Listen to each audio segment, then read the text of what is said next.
Bonsoir tout le monde, on est Motzei Shabbat, Parashat Nitzavim.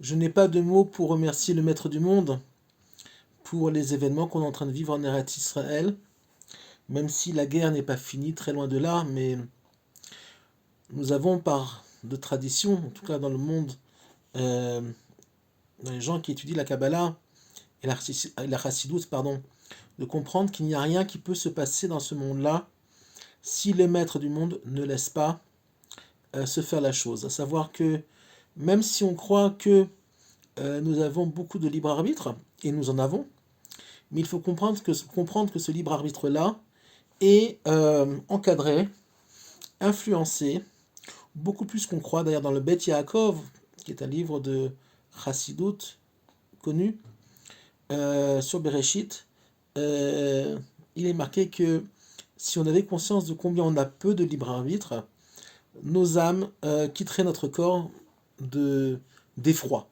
Pas d'un effroi, on va dire, négatif, mais waouh, combien finalement nous sommes dirigés, nous sommes influencés par le Maître du monde. Donc, ça n'enlève pas le mérite de l'acte, évidemment, sinon tout ça ne serait rien, puisque quand on dit qu'on a été créé à l'image de Dieu, Betselem, ça veut dire aussi que, et surtout qu'on a le libre arbitre. Même s'il est limité, mais on va dire c'est ce qu'on appelle dans le Torah Tanefesh le moi nécessaire. C'est-à-dire qu'un moi, une prise de conscience de son moi, qui est nécessaire à la vie dans ce monde-là. Et évidemment, nous avons notre part, nous avons notre, on va dire, notre rôle à jouer, même si il est limité dans ce monde-là, évidemment, sinon il n'aurait pas de sens. Donc, comme tout le monde le sait aujourd'hui, Nasrallah a été liquidé. Je pense que Sinwar n'est plus de ce monde-là non plus. C'est pas encore confirmé, mais je pense sincèrement il a disparu depuis quelque temps. Je pense que Sinwar est mort aussi. En tout cas, c'est ce que je pense. Et j'espère que dans les prochains jours, on aura aussi une bonne nouvelle. Et ça aidera aussi très certainement à récupérer les otages. Pourquoi?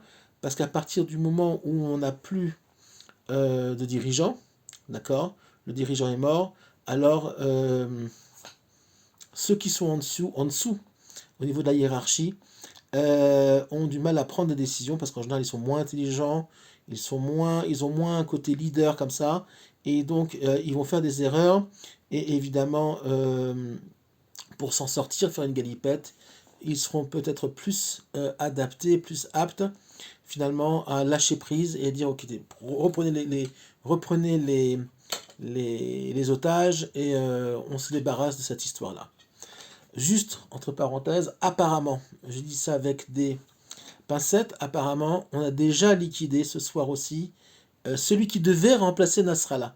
Donc, je pense pas que beaucoup de gens au Hezbollah aujourd'hui voudront remplacer Nasrallah, puisque déjà, il est mort, et celui qui devait le remplacer a été éliminé aussi. Donc, vous voyez bien que finalement, Israël, avec évidemment l'aide du Maître du Monde, frappe précisément et a des renseignements absolument, des renseignements complètement fous, un modine, comme on dit en hébreu, qui dépasse notre imagination. Dans la parashat Ha'azinu qu'on lira prochainement, il y a un très grand secret qui se cache, un secret qui dépasse, on va dire, la compréhension qu'on a limitée de ce monde-là. Dans la parashat Ha'azinu, qui est très secrète, qui est en fait un concentré de toute la Torah, nous avons en fait le contrat, l'assurance que, quoi qu'il arrive, le Maître du monde a contracté avec nous un contrat d'éternité, un contrat où finalement le peuple juif est indestructible. Alors oui, effectivement, parfois, on l'a vu dans l'histoire, nous vivons des difficultés, nous vivons des pogroms, des choix, mais finalement on retombe toujours sur nos pieds et nous avons en nous une forme d'éternité qui est lié au maître du monde lui-même. Pourquoi? Parce que le Ham Israël a été, donc là, c'est pas le peuple élu, mais le peuple choisi pour amener dans ce monde-là euh, un changement positif par rapport, une réparation par rapport à la faute première, la faute d'Adam et Chava, au niveau du Gan Eden, qui ont amené beaucoup d'obscurité dans le monde-là, dans ce monde-là, pardon, et ça fait déjà presque 6000 ans que nous nous battons pour amener ce tikkun, cette réparation-là dans le monde.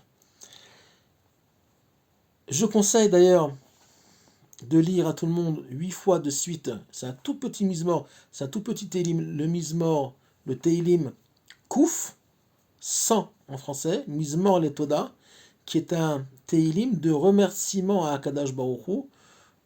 Déjà, on peut le lire tous les jours parce que c'est un miracle en soi qu'on soit tous les jours vivant, il faut le comprendre.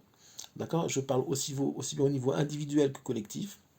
Et surtout, après les miracles qu'on est en train de vivre actuellement, on peut dire merci à Hachem, ouvrir une bouteille de champagne et faire le Chaim et des brachot, comme conseille le Baal Shem Tov, et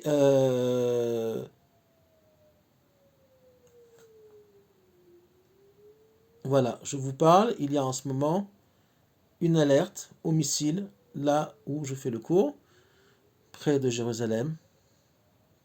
J'entends les sirènes.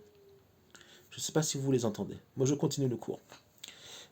Aujourd'hui, ce matin à 11h, ce matin à 7h déjà, il y avait des alertes. À 11h, j'ai vu moi-même le dôme de fer à l'action éliminé. J'étais avec mes enfants, on est sortis dehors, on a vu des missiles se faire intercepter. Baruch Hashem. La guerre n'est pas finie. Nous allons au-devant encore d'un conflit avec, on va dire, la source spirituelle du problème, c'est l'Iran. Les Houthim, c'est pas grand-chose, on finira par s'en débarrasser, et on va bientôt toucher, on va dire, puisqu'on est dans une période de Géoula, on va toucher le point le plus essentiel, à savoir, ça a sauté, vache. Vous avez entendu? Pendant le cours. Hallucinant. Tout a tremblé chez moi. Incroyable. On va toucher, bienvenue chez les fous, on va toucher le point central, à savoir l'Iran. Bezat Hashem. Nous sommes sans aucun doute dans les temps messianiques. Ok, on va vers, je pense, une coalition mondiale pour neutraliser l'Iran. Et on va au-delà encore d'événements exceptionnels. On n'a pas à avoir peur. Le maître du monde est avec nous. D'accord? Il n'y aura pas de retour en arrière. Il va y avoir va commencer à s'imposer par naturellement le début de la fin de l'exil. C'est déjà en route, mais là ça va s'accentuer. Et Israël va prendre, et c'est déjà le cas avec Netanyahou, puisqu'il y a beaucoup d'Arabes au Moyen-Orient, on l'a vu, en Syrie, au Liban, des pancartes avec des Arabes, des enfants arabes qui disent merci Netanyahou. On est chez les fous, on est dans les temps messianiques, c'est absolument extraordinaire. Voilà. Donc, pour ceux qui sont en Eretz Israël, Chazak ve'ematz, n'ayez pas peur. Tout ce qui se passe est prévu. Nous avons la chance d'avoir, évidemment, aujourd'hui un leader qui s'appelle Netanyahou, qui a pris conscience, on va dire, de la grandeur du moment. Et il a la bracha du Rabbi de Lubavitch. Pour ça, le Rabbi l'avait prévenu. Et il a dit, tu auras la bracha d'Hachem jusqu'à ce que le Mashiach se dévoile. Et il continue avec beaucoup de courage à prendre de bonnes décisions. Qui aurait cru que Netanyahou à New York donne l'ordre de liquider on va dire peut-être le plus grand terroriste du monde, peut-être plus grand encore que à l'époque Ben Laden, de New York. Et je pense que une des feintes qui a été créée justement par Netanyahou, c'est de le faire de là-bas. Je pense que Nasrallah se sentait en sécurité, donc tant qu'il est à New York, il ne prendra pas de décision. Et ben, les ennemis d'Israël se trompent sur l'intelligence de nos dirigeants, sur les possibilités de créativité de nos leaders. Et nous sommes en train de vivre tout simplement le tikkun, la réparation de la grosse erreur du 7 octobre. Mais nous sommes en route, rentrons dans le Rosh Hashanah. Les têtes, toutes les têtes de l'hydre, c'est une espèce de bestiole dans la mythologie grecque avec un serpent avec plusieurs têtes. Toutes les têtes sont en train de tomber, les unes après les autres. Il y en a encore d'autres qui doivent tomber, notamment en Iran. Tout va tomber. Bezrat Hashem. Nous sommes dans les temps messianiques, il n'y a aucun doute là-dessus. Et je vais vous raconter une histoire extraordinaire qui m'est arrivée à moi et à un ami à moi qui s'appelle Ezra Lando. C'est arrivé mercredi dernier. Et vous allez voir combien on dit dans Mois des Louls à Melech Bassadeh, le roi est dans les champs.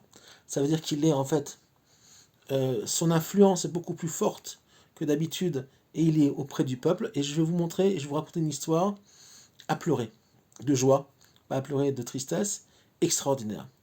Yom, donc mercredi, j'étais assis avec un ami à moi qui est un Talmid Chacham de Breslev, qui est un type extraordinaire, et tous les deux on s'est assis ensemble, boire un café, rue Yafo, au café Aroma, pour ceux qui connaissent, à Jérusalem.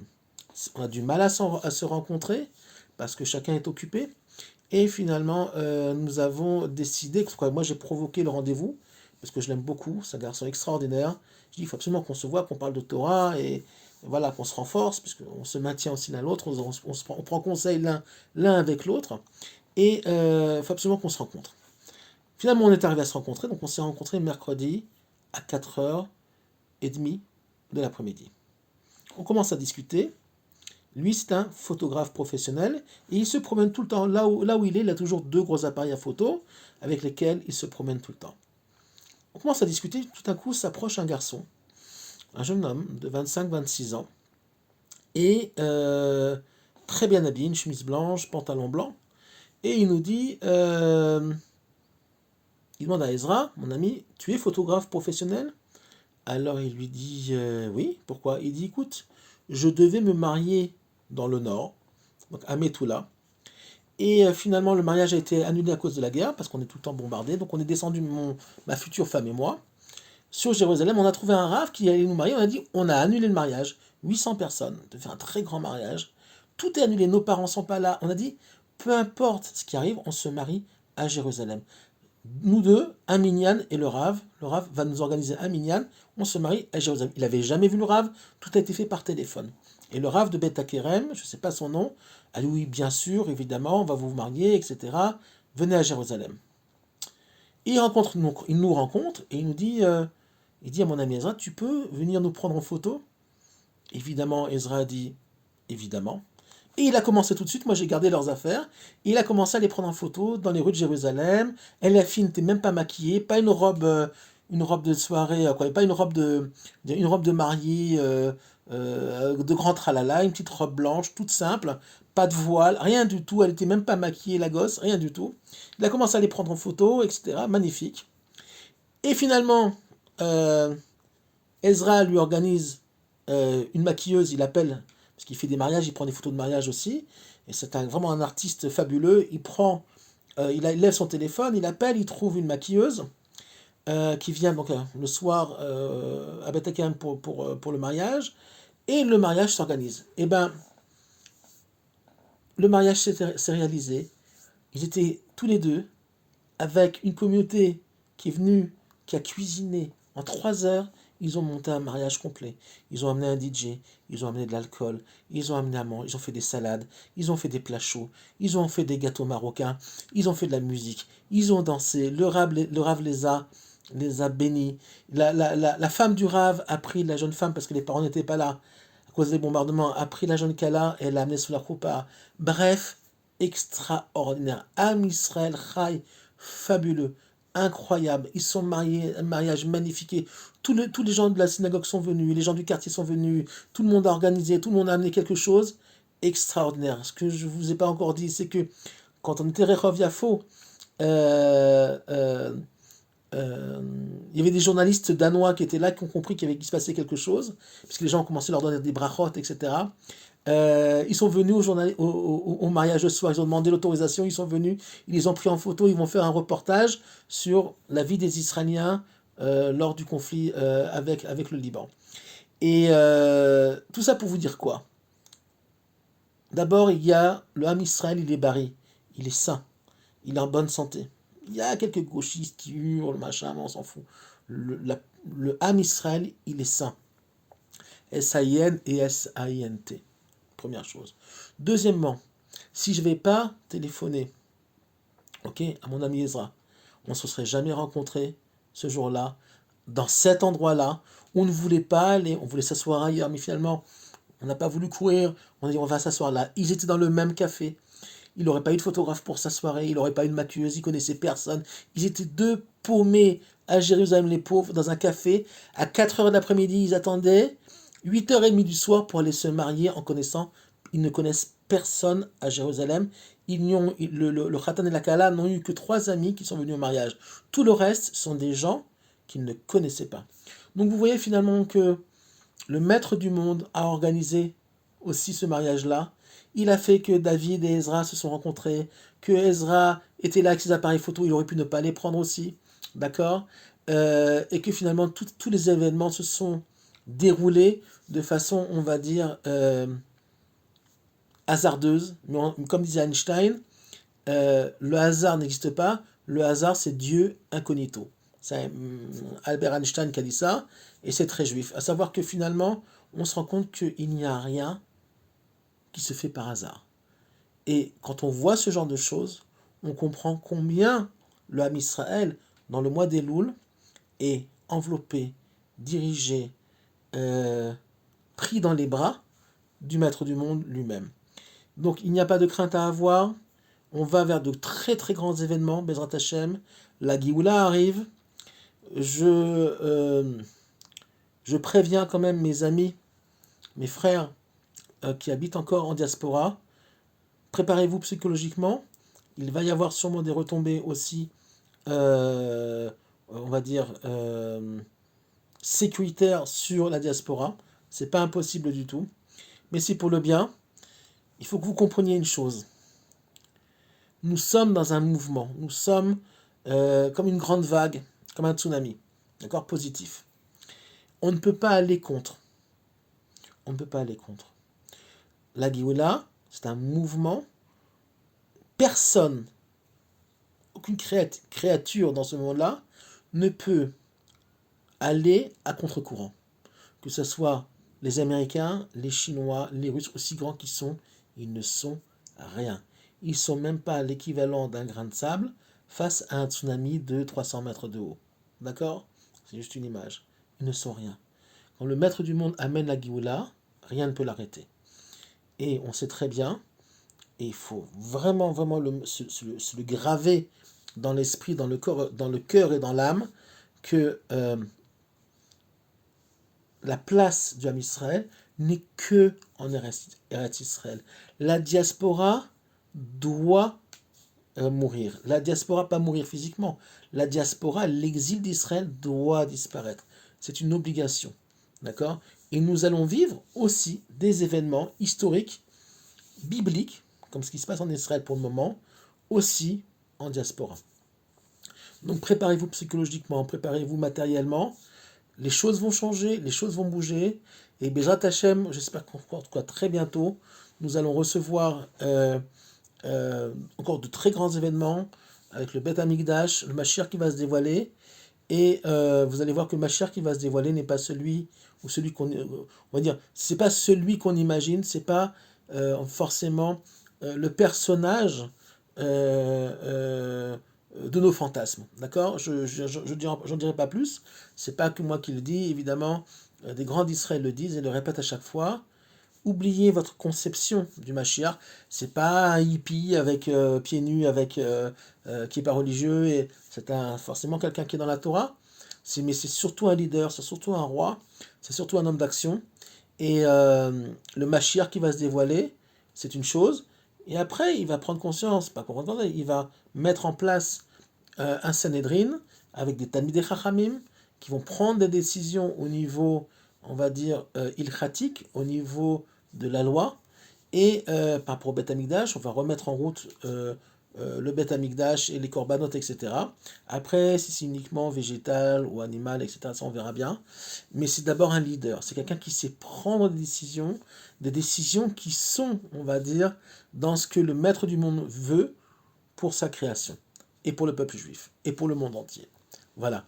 Donc voilà, je voulais juste vous raconter donc cette histoire de mariage qui est fantastique. Et vous avez vu que pendant le cours, la réalité qu'on vit, je viens de vivre moi-même une explosion au-dessus de ma tête, j'ai pas bougé, apparemment de missiles qui ont été neutralisés là où j'habite, peu importe où j'habite, pour ne pas donner on va dire, d'informations à l'ennemi. Je vous souhaite Shavua Tov et Shana Tova et de très très très grands événements, de très bonnes nouvelles, Bezrat Hashem, encore plus grandes que ce week-end-là. À très bientôt et à Shana Tova.